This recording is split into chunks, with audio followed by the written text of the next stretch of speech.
کتونکو علب خان شیرپو یم کیمرامین را سره یاسر خان دی ماښامي ټیم دی او یقینا سهار نه واله دې ټیمه پورې ډېر زیات ستړي شو یوازې زه ستړی نه شوم زموږ سره چې کوم کارکنان دي نو د هغوی حوصلې ته هم سلام کوم چې لګیا دي خو ړم کله ځوان شي او کله هم جذبه نوره دغه شي چې داسې ځای ته ورسو چې هلته څوک رسېدلی نه وي یا داسې ځای ته ورسو چې ډېر زیات حقدار وي موږ د دې نه مخکې یو ویډیو وکړل او هغه ویډیو کې چې کوم دی تاسو به وګورئ چې د دې کورونو جامې بسترې هر څه په اوبو کې لو شوي دي موږ دوی لپاره چې کومې کپړې وروړي دا نوې کپړې برانډ کپړې دا برانډ مطلب دا چې د باټا وي یا د یو صحیح ځای وي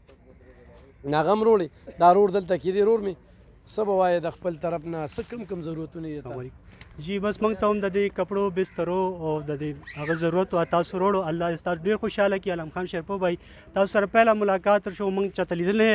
خو تاسو زموږ یو پښتون ورور رالی او زموږ هم دغه وکړو او موږ له هم داد راکړه چې تاسو انشاءالله موږ به بیا هم راځو موږ تاسو نه ډېر خوشحاله یو داسې ډېر راله په لار تېر شي خو هغه نه شي تاسو رالی موږ تاسو ډېر شکریا ادا کوو چې تاسو رالی زموږ تپوس هم وکړو او موږ له هم دا راوړو زموږ د ماشومانو مثلا په وجود باندې کمیز نه د چا په وجود باندې پرتوګ نو خو تاسو ماشومان له کپړې رو رسولې زه شکریا ادا کوم ډېره مهرباني چې تاسو رالی الله هم خوشحاله ساتي جي موږ پیکج به هم انشاءالله راځي لوښي هم دوی له راځي دا به واده ده ورسره چې دوی له به راځي ښه ستا نوم څه دی شهزاده زما نوم شهزاد ښه کتونکو د دې شهزاد کور موږ وکته په 2010 کې د پلار چې کوم دی 2010 سیلاب وړلی دی دا 2022 کې بیا سیلاب راغی خو په دې 12 کاله کې دوی په کور کې کمره جوړه نه کړه دوی په تمبو کې اوسېږي درې وروڼه داسې ده که نه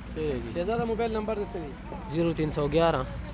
94 010 34 ووایه 0311 94 010 34 کتونکو نیغ په نیغه د سره امداد کولی شي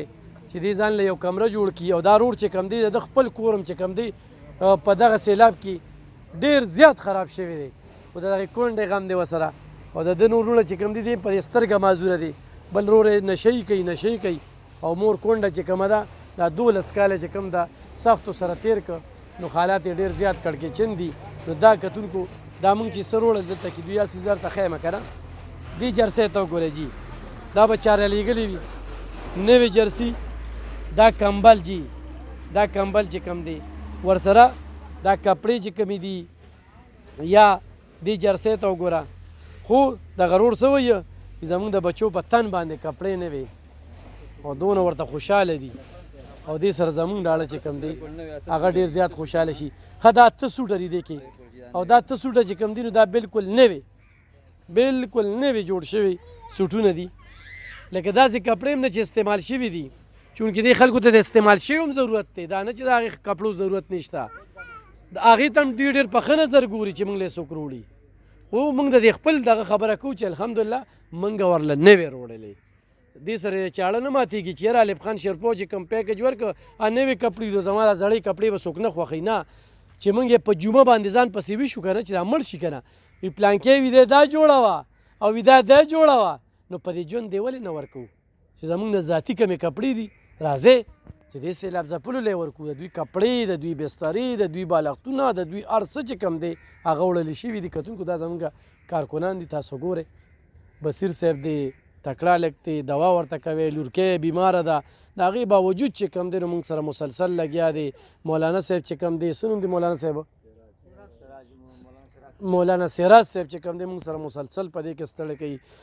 قاري خصیب قربان صاحب دی او دغه شانتې دا چاچاګان دي خو اخلاص دی دې وروڼو ته وایو چې نه در باندې احسان کوو نه درته بل څه د نه تمه کوو دا ستاسو حق دی او انشاءالله مزید به چې کوم دی تاسو له قاري صاحب د وړاندې درته یم چې پوټ پیکج به هم راځي لوښي هم راځي بسترې هم راځي او ستاسو دا نور ضرورتونه هم چې کوم دی زه په مولانا محمد شفیق صاحب باندې پوره کوم ډېره مننه